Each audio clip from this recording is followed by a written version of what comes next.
La ferme de la Chapelle dévoile l'énigme, une exposition qui révèle l'univers artistique d'une femme inclassable et hors norme.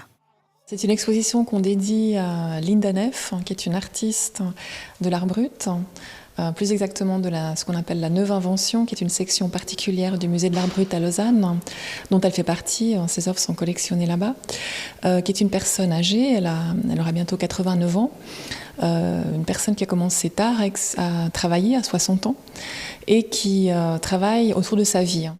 Boîte de cigares, planche en bois, surface en carton, papier, argile, plastique. L'artiste s'exprime sur tous les supports et avec n'importe quel matériau.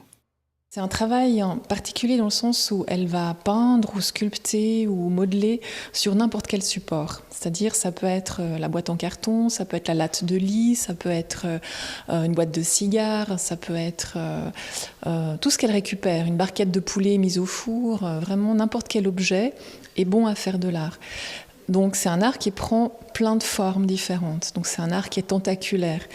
Et tentaculaire dans deux sens, donc dans le sens qu'il y a beaucoup de productions différentes, mais aussi parce que ça l'envahit, dans le sens où elle a un appartement de 3 pièces, ici à Genève, qui est rempli de 4000 œuvres. Ses sources d'inspiration, les douleurs d'une vie pleine de tristesse et d'injustice. Elle a eu une vie vraiment très dramatique. Déjà, à commencer par une famille avec un père qui avait 2 vies, qui avait 2 familles, si on veut. Donc, le père de Linda n'a jamais épousé la mère de Linda, si on veut. Il lui a fait 5 filles, mais sans jamais l'épouser. D'autre part, sa mère était dépressive. Donc, elle mettait en scène son propre suicide et elle demandait à Linda de la supplier de rester en vie. Donc ça traumatise un enfant.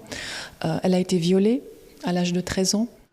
Avec ses œuvres, Linda Naef raconte les abus d'une humanité qui est capable de détruire la dignité de l'être humain. Elle a fait une série sur la Shoah, alors qu'elle n'est pas du tout juive, mais c'était comme si elle reconnaissait dans la souffrance d'une population sa propre souffrance. C'est comme si elle créait une sorte de famille de la souffrance où quiconque souffre peut se reconnaître.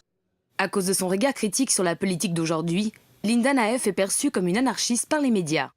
Je pense que ce qui l'intéresse dans ces choses qui vont mal dans le monde, c'est justement le fait qu'elle se reconnaît dans cette souffrance que ces dirigeants font subir à leur population. Donc c'est un petit peu comme si, à travers sa propre souffrance, en sachant ce que c'est la souffrance, elle peut se permettre de la dénoncer. Malgré les injustices qu'elle a subies, l'artiste arrive à transformer son angoisse en forme, son chagrin en couleur et sa vie en art.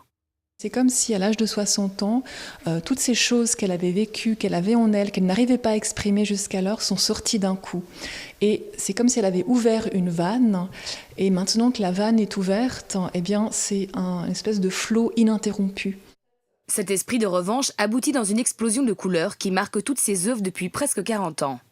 Elle garde une joie de vivre, donc la couleur est toujours très très vive, ça montre qu'elle croit à la vie en fin de compte, et d'ailleurs elle le dit, elle utilise beaucoup l'écrit dans son travail, et sous forme d'aphorisme, où elle va dire par exemple, voilà, la vie est une grande usurpation, mais qu'est-ce qu'on peut faire? Maintenant on est là, il faut qu'on y aille, quoi. On n'a pas le choix, il faut qu'on avance.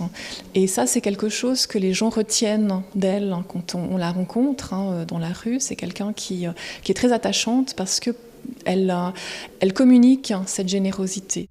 L'exposition de Linda Naef sera visible jusqu'au 9 février et elle accueillera les enfants samedi 25 janvier à l'occasion d'une visite didactique. Lors du finissage, la lecture du livre Les lignes de ta paume de l'écrivaine Douna Lou retracera la vie extraordinaire de cet artiste.